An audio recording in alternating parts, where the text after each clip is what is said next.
तो आज हम सुनने जा रहे हैं राग की रस्सी कहानी। तो इस कहानी का सार इस प्रकार है। इस कहानी में तिब्बत के राजा 32वें राजा सोनगव सेन के एक मंत्री थे। उनका नाम था लोनपोगार। अब लोनपोगार के सामने एक समस्या खड़ी होती है। लोनपोगार का एक पुत्र था। वह बहुत ही भोला भाला था। जहाँ लोनपोगार एक सातिर समझबूझ के साथ चलने वाले व्यक्ति थे, वहीं पे उनका पुत्र बहुत ही भोला भाला था। वो दुनिया की समझ से बिल्कुल अनजान था और उसके इस भोलेपन के कारण ही लोनपोगार को उसकी बहुत चिंता होती थी। उन्होंने उसके इस भोलेपन को दूर करने के लिए एक तरीका निकाला। उन्होंने सोचा क्यों ना मैं अपने पुत्र को शहर भेजूं। शहर में भेजकर क्या पता वो दुनियादारी की समझ सीख जाए। और इसी वजह से लोनपोगार ने अपने पुत्र को शहर भेजा। उसने अपने पुत्र को अपने पास बुलाकर कहा, ये लो, ये हैं 100 भेड़े और तुम इन भेड़ों को बिना बेचे हुए बिना मारे हुए मुझे 100 जौ के बोरे लाके दो। और इस बात से जो उनका पुत्र था थोड़ा चिंतित हो गया, क्योंकि उसको पता था कि उसके पास कोई पैसे तो है नहीं, तो वो कैसे करेगा। तो जो उसका पुत्र था जब शहर की ओर रवाना हुआ तो इसी सोच विचार करते करते वह शहर तो पहुंच गया। अब उसके सामने यह समस्या आन खड़ी हुई और तभी उसके पुत्र को वहां पर एक लड़की मिलती है। वो लड़की जब उसे उस हाल में देखती है कि वह बहुत ही चिंतित है, तो उससे उसका हालचाल पूछती है और वह उसे अपना सारा बातें बताता है। और वो कहती है, बस इतनी सी बात। और वो उन भेड़ों के बालों को निकलवा कर उसे बेचवा देती है और वहां से उसे 100 जौ के बोरे खरीदवा देती है। तो इस प्रकार से जो उसका पुत्र होता है वो वापस 100 जौ के बोरे लेके अपने पिता के पास पहुंचता है। उसे यह लगता है कि अब उसके पिता बहुत उससे खुश होंगे, पर ऐसा होता नहीं है।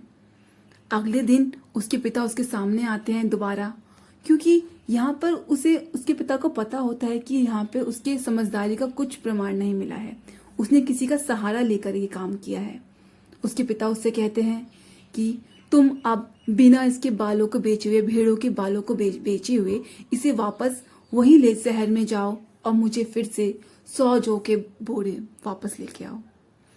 और लोनपोगार फिर से चिंतित होते हुए शहर जाता है, पर उसे कहीं ना कहीं शहर में जाने के बाद ये उम्मीद होती है कि वहां पे वो लड़की उसे फिर से मिलेगी और उसकी मदद करेगी।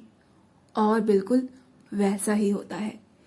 वो लड़की फिर से उसको चिंतित देखती है और फिर से उससे सब पूछती है कि तुम अब क्यों चिंतित हो। उसका पुत्र उसे सब कुछ बताता है। लोनपोगार का पुत्र सब कुछ बयां करता है अपनी दास्तां। फिर वो लड़की फिर से मुस्कुराकर कहती है, बस इतनी सी बात। और वो फिर उसे उस भेड़ों के सींगों को काटकर बेचती है और वहां से वो फिर से 100 जौ के बोरों को लेकर उसे खरीदवा देती है। अब लोनपोगार फिर से वापस अपने पिता के पास जाता है और यहाँ पर उसके पिता थोड़े से अचंभित हो जाते हैं कि ये कैसे हो रहा है। फिर वो लोनपोगार अपने पुत्र से कहते हैं कि अब तुम उस लड़की के पास एक संदेशा भिजवाओ कि मुझे 9 हाथ लंबी राग की रस्सी चाहिए। लोनपोगार का पुत्र फिर से शहर की ओर रवाना होता है और उस लड़की को अपनी सारी दास्तान सुनाता है। वो लड़की कहती है, मुझे तुम्हारे पिता की शर्त मंजूर है, मगर मुझे तुम्हारे पिता से ये आश्वासन चाहिए कि वो उस 9 हाथ लंबी राग की रस्सी को पहनेंगे। और यहाँ पर लोनपोगार का पुत्र वापस अपने पिता के पास जाता है।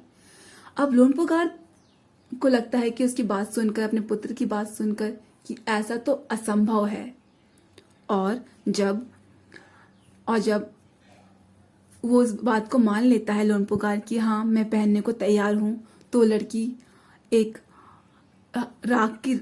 9 हाथ लंबी राख की रस्सी को लेके जलाती है और उसे राख को ले जाके उसके पिता के सामने प्रस्तुत करती है।